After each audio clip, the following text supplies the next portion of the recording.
അച്ഛൻ അവിയടുത്ത് വലിയവരിയിലമ്പു. അച്ഛൻ അവിയടുത്തുകാരനാണ്. ചെറുതാഴം ഗ്രാമത്തിൽ അവിയടുത്ത്. അച്ഛൻ സ്വർണ്ണപ്പണിക്കാരനായിരുന്നു. പിന്നെ അവിടുന്ന് ചെറുതുമ്പിലേക്ക് താമസം പറ്റി. അമ്മ കണ്ണവരക്കാരിയാണ്, PP മാധവി. അങ്ങനെ അച്ഛനോട് കുന്നനങ്ങാട്ട് മുതിരിക്കടവിനടുത്തുള്ള ഒരു വീട്ടിൽ താമസിച്ചു. ഞാൻ ഒതേമാട് UP സ്കൂളിലാണ് പഠിത്തം തുടങ്ങിയത്. അവിടെ 7ാം ക്ലാസ് വരെ പഠിച്ചു. തുടർന്ന് ചെറുകുന്ന് ഗവൺമെൻറ് ഹൈസ്കൂൾ പഠിച്ചു. 1964 SSLC പാസ്സായി. തുടർന്ന് കുറച്ച് മാസങ്ങൾ ഹിന്ദി പഠിച്ചു. ദക്ഷിണ ഭാരത ഹിന്ദി പ്രചാരസഭയുടെ വിശാരദ് പരീക്ഷ പാസ്സായി.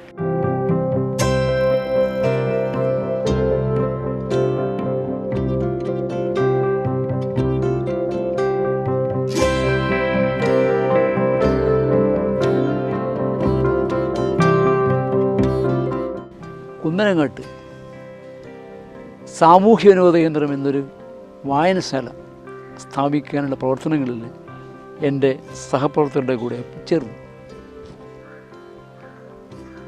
അവിടെ ഞാൻ കുറച്ച് കാലം ആ സാമൂഹ്യ വിനോദ കേന്ദ്രത്തിൻ്റെ സെക്രട്ടറി പ്രവർത്തിച്ചു. അവിടെ നിന്നാണ്, ആ കാലത്താണ് എൻ്റെ സാഹിത്യ രചനാശ്രമങ്ങൾ തുടങ്ങുന്നതെന്ന് പറയാം. ആ കാലത്ത് ഒരു കയ്യെഴുത്ത് മാസികയുടെ പ്രസിദ്ധീകരണമുണ്ടായിരുന്നു. ആ കയ്യെഴുത്ത് മാസികയിൽ ഞാൻ ആദ്യകാലത്ത് ലേഖനങ്ങൾ എഴുതി. ഗ്രാമശബ്ദം എന്ന പേരിൽ ഒരു കയ്യെഴുത്ത് മാസിക അവിടുത്തെ ചെറുപ്പക്കാർ പുറത്തിറക്കി. അതിൽ ഞാനും ചിലതൊക്കെ എഴുതിയിരുന്നു.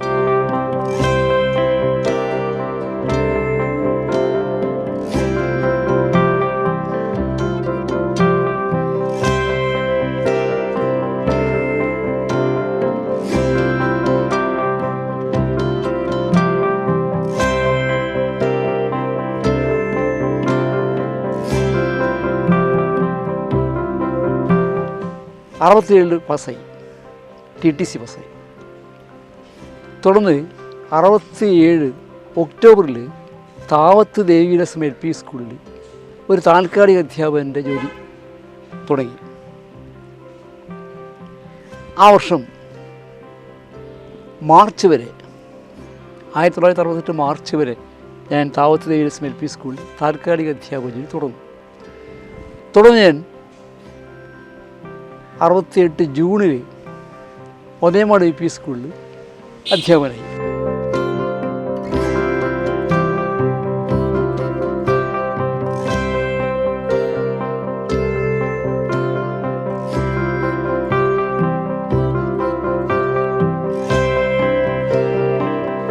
ഹോസ്ദുർഗ് സബ് ജില്ലയിലെ ചുള്ളി ഗവൺമെൻറ് LP സ്കൂളിലാണ് എനിക്ക് നിയമനം കിട്ടിയത്. പക്ഷെ അപ്പോഴേക്കും എനിക്ക് ഒതേമാട് UP സ്കൂളിൽ സ്ഥിരം അധ്യാപക ഒഴിവിൽ എന്നെ നിയമിക്കാമെന്ന് മാനേജർ ഏറ്റിരുന്നു.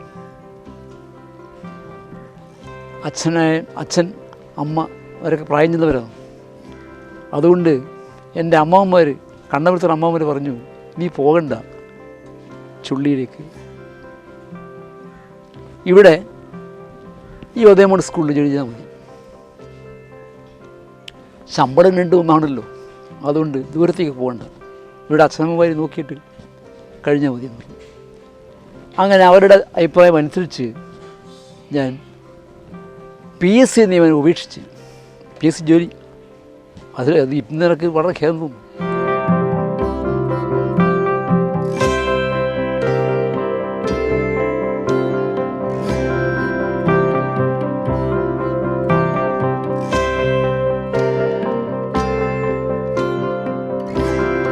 ഈ സർവീസ് കാലത്താണ് ഞാൻ കോഴിക്കോട് യൂണിവേഴ്സിറ്റിയുടെ കറസ്പോണ്ടൻസ് കോഴ്സ് വഴി ആദ്യം പ്രീ ഡിഗ്രി പാസ്സായി. തുടർന്ന് മലയാളം BA പാസ്സായി. എല്ലാം കറസ്പോണ്ടൻസ് കോഴ്സാണ്. അതിനുശേഷം ഞാൻ MA മലയാളം അതിനും പഠിക്കാൻ ആരംഭിച്ചു. MA പ്രീവിയസ് പാസ്സായതാണ്. പക്ഷേ പിന്നീട് കുടുംബപരമായ കാരണങ്ങളാൽ എനിക്ക് ഫൈനൽ പരീക്ഷ എഴുതാൻ കഴിഞ്ഞില്ല. അതവിടെ വെച്ചു.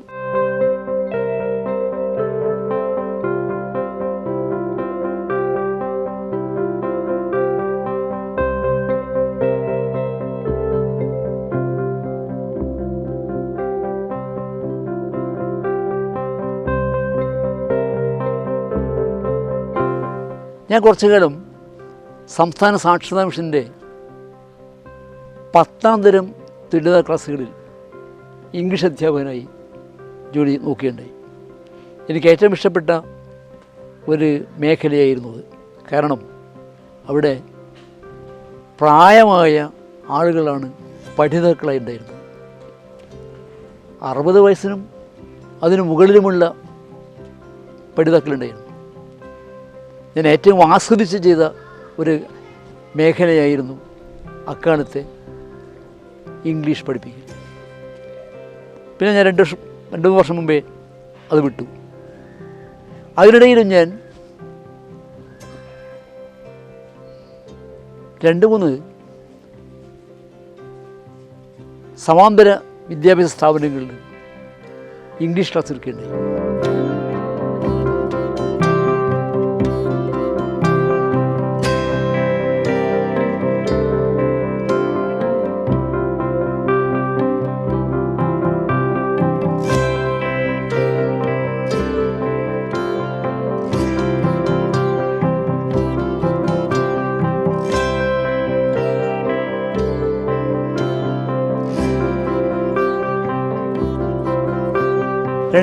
ൽ ഞാൻ അധ്യാപക ജോലിയിൽ നിന്ന് വിരമിച്ചതോടെ ചെറുകുന്ന് കോപ്പുറത്തെ നാഷണൽ സ്പോർട്സ് ക്ലബിൻ്റെ ഗ്രന്ഥാലയത്തിൻ്റെ സെക്രട്ടറിയായി ഞാൻ പ്രവർത്തിക്കണമെന്ന് അവിടുത്തെ പ്രധാനപ്പെട്ട സംഘടന എന്നോട് ആവശ്യപ്പെട്ടു. അതിനു മുമ്പേ 2004 മുമ്പേ ഞാൻ ആ ഗ്രന്ഥാലയത്തിൻ്റെ പ്രവർത്തക സമിതി അംഗമായിരുന്നു. 1970 2004 മുതൽ ഞാൻ ഇപ്പോഴും അവിടെ ഗ്രന്ഥാലയം സെക്രട്ടറി പ്രവർത്തിക്കുന്നു. ആ ഗ്രന്ഥാലയം പ്രവർത്തനം ഞാൻ അവിടെ സെക്രട്ടറി ആയ സമയത്ത് അത് ഒരു C ക്ലാസ് ഗ്രന്ഥാലയമായിരുന്നു. ഞാനും എൻ്റെ കൂടെ പ്രവർത്തിച്ച പരേതനായ ശ്രീ A നാരായണൻ, അദ്ദേഹമായിരുന്നു അന്ന് പ്രസിഡൻറ്റ്. ഞങ്ങളുടെ പ്രവർത്തന ഫലമായി ആ C ഗ്രേഡിലുള്ള ഗ്രന്ഥാലയം B ഗ്രേഡിലേക്ക് ഉയർന്നു. അടുത്ത വർഷം അത് A ഗ്രേഡായി.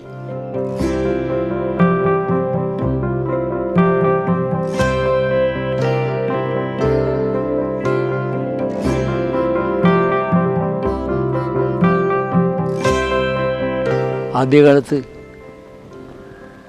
സ്കൂൾ പഠിക്കുന്ന കാലത്ത് അച്ഛനും അമ്മയും നൽകിയ പ്രോത്സാഹനം, ആ പ്രോത്സാഹനമാണ് എന്നെ ഉപരിപഠനത്തിലേക്ക് നയിച്ചത്. ഞാൻ ഇപ്പോഴും ഓർമ്മിക്കുകയാണ്, എൻ്റെ അച്ഛൻ പലപ്പോഴും പറഞ്ഞു കേട്ടിട്ടുണ്ട്,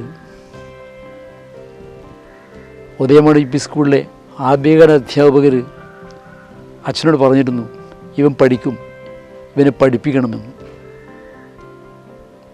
അങ്ങനെ പഠിച്ചാണ് അവസാനം ഞാൻ ഈ 72ാം വയസ്സിൽ ഇന്ദിരാഗാന്ധി നാഷണൽ ഓപ്പൺ യൂണിവേഴ്സിറ്റിയുടെ ഇംഗ്ലീഷ് MA പാസ്സായത്. ആ 2 വർഷവും ഞാൻ കണ്ണൂർ SM കോളേജിലാണ് പരീക്ഷയ്ക്ക് പോയത്. അവസാന പരീക്ഷ എഴുതുന്ന സമയത്ത് കൊറോണയുടെ തീവ്രതയായിരുന്നു. മാസ്ക് ഇട്ടാണ് പരീക്ഷ എഴുതിയത്.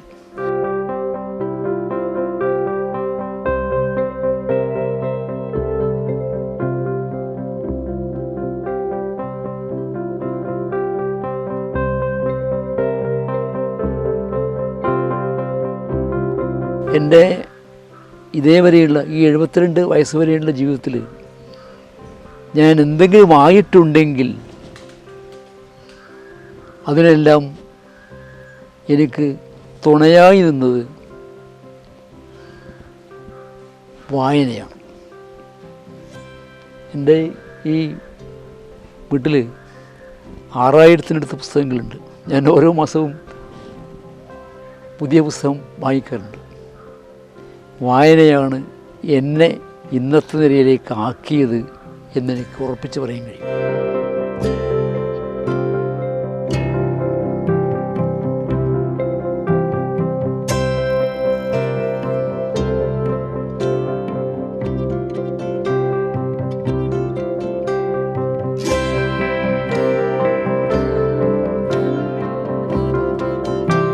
പുസ്തക പ്രസിദ്ധീകരണത്തിലേക്ക് കടന്നു.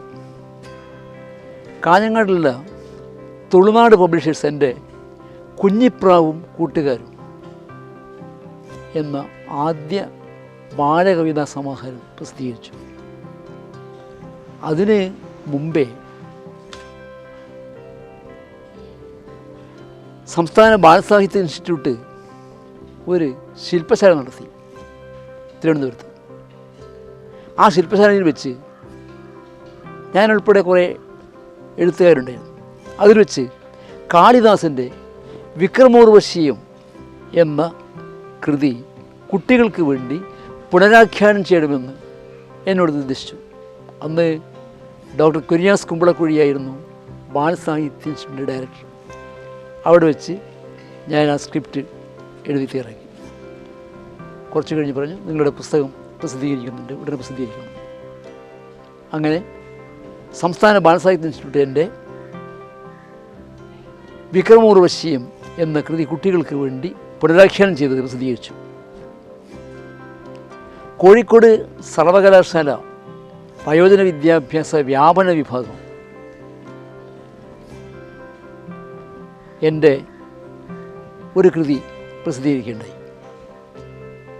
നാടിൻ്റെ വിളക്ക് എന്ന പേരിലുള്ള നവസാക്ഷര കഥകൾ, പുതുതായി അക്ഷര അഭ്യാസം നേടിയ ആളുകൾക്ക് വേണ്ടിയുള്ള കഥകളായിരുന്നു.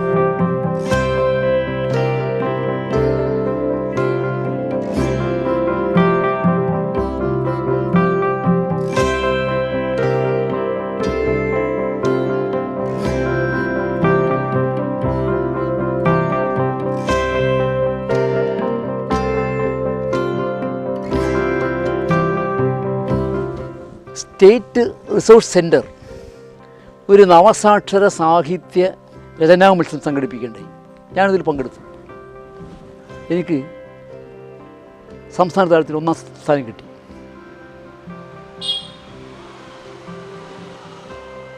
ആ പുസ്തകം ആണ് ചിങ്ങപുരത്തെ വിശേഷങ്ങൾ എന്ന പേരിൽ സ്റ്റേറ്റ് റിസോഴ്സ് സെൻറ്റർ പ്രസിദ്ധീകരിച്ചത്. തുടർന്ന് കുറേ കൃതികൾ പ്രസിദ്ധീകരിച്ചു. ഇതിനകം തന്നെ 10 പുസ്തകങ്ങൾ പ്രസിദ്ധീകരിച്ചു.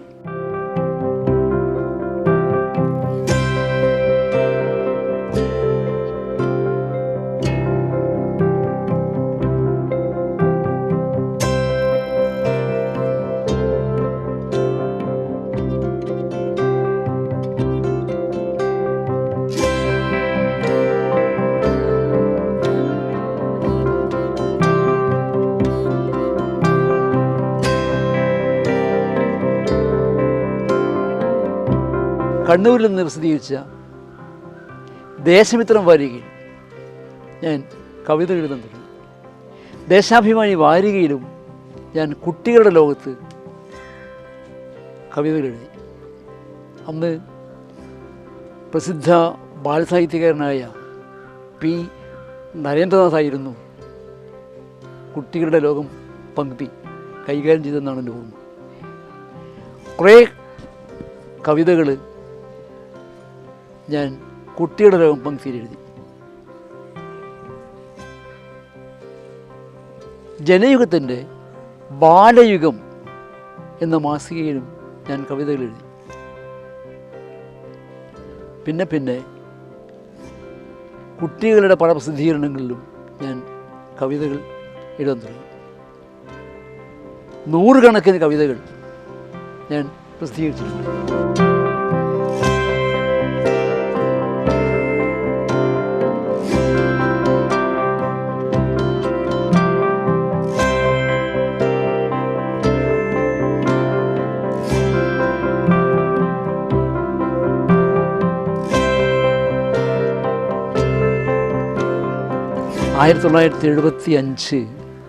ഫെബ്രുവരി 5 ഞാൻ വിവാഹിതനായത്. കല്യാശ്ശേരിക്കാരി ആണ് എൻ്റെ ഭാര്യ. പേര് സി കോമളവല്ലി. എനിക്ക് 3 മക്കളുണ്ട്. മൂത്ത മകൻ സതീഷ് കുമാർ. സതീഷ് ഇപ്പോൾ കല്യാശ്ശേരി ഗവൺമെൻറ് ഹയർ സെക്കൻഡറി സ്കൂളിലെ ഹയർ സെക്കൻഡറി വിഭാഗം മലയാളം അധ്യാപകനാണ്. രണ്ടാമത്തെ മകൻ നിഷാന്ത് ബാബു. നിഷാന്ത് ഇരിണാവ് സർവീസ് സഹകരണ ബാങ്കിൽ ഇപ്പോൾ മടക്കര ബ്രാഞ്ച് മാനേജറാണ്. മൂന്നാമത്തെ കുട്ടി മകളാണ്, ശ്രീകല.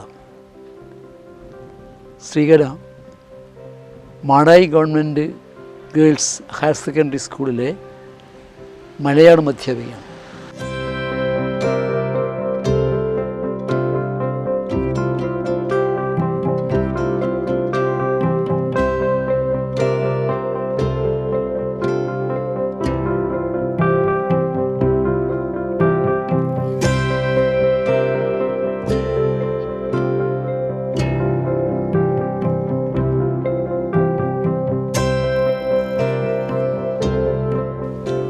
എൻ്റെ ഒരു മോഹം കൂടി ഞാൻ ഇവിടെ പങ്കുവെക്കുകയാണ്.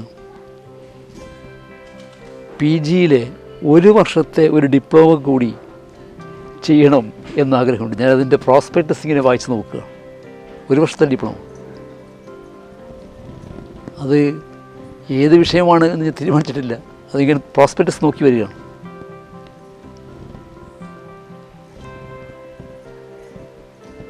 പഠനത്തിനുള്ള മോഹം അവസാനിച്ചിട്ടില്ല.